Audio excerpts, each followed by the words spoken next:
Take a look at this Electro Dragon. It moves a couple spaces forward, waits to attack, and gets pushed back by an air sweeper. So it moves forward again, waits to attack, and just before it could, it gets moved back yet again.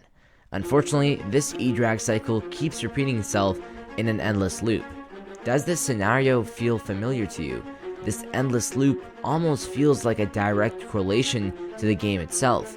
I mean, you load up the game, tap your collectors, claim your loot cart, train your troops, battle, upgrade something, and just hop off. This endless cycle repeats itself once, twice, 3 times, or however long you aim to play the game for. But why spend hours on end grinding for a game that's so repetitive? Well, as a player, you have a vision, a clear goal in mind of maxing your storages, collectors, defenses, heroes, and even your walls for both your home and your builder-based village.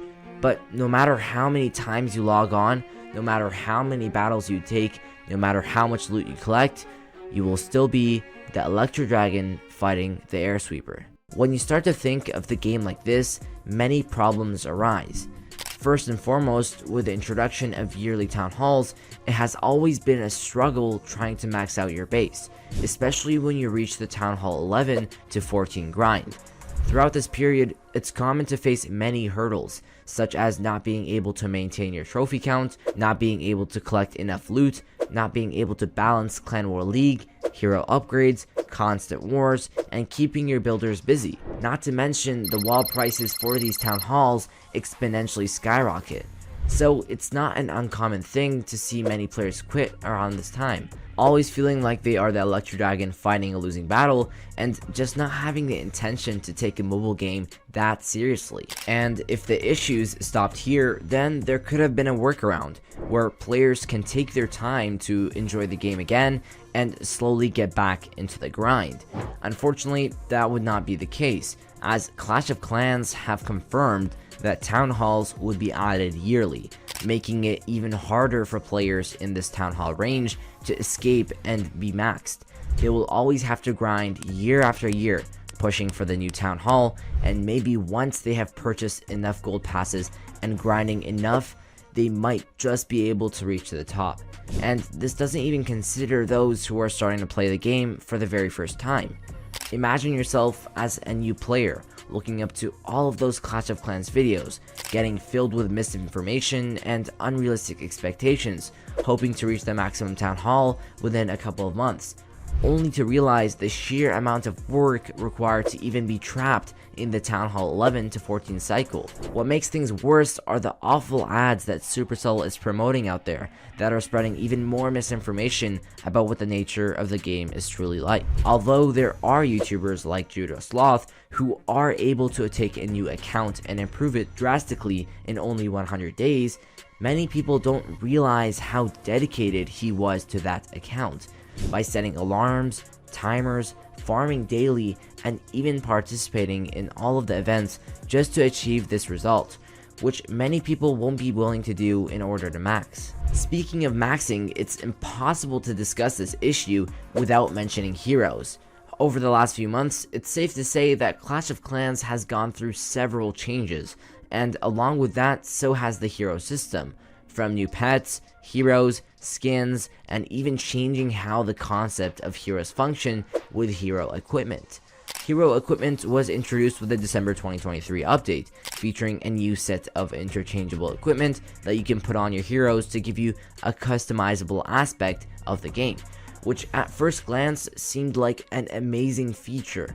With equipment, you were able to interchange different hero abilities, from the Giant Gauntlet for the Barbarian King, all the way to the Warden's Eternal Tome.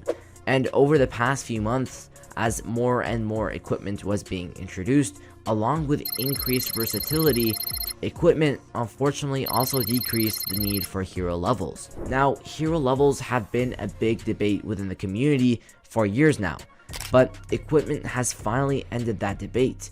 Upgrading equipment allows your hero to gain a stronger ability that also provides them with passive benefits, like increased health or damage, making it so much easier to attack without even needing maximum level heroes.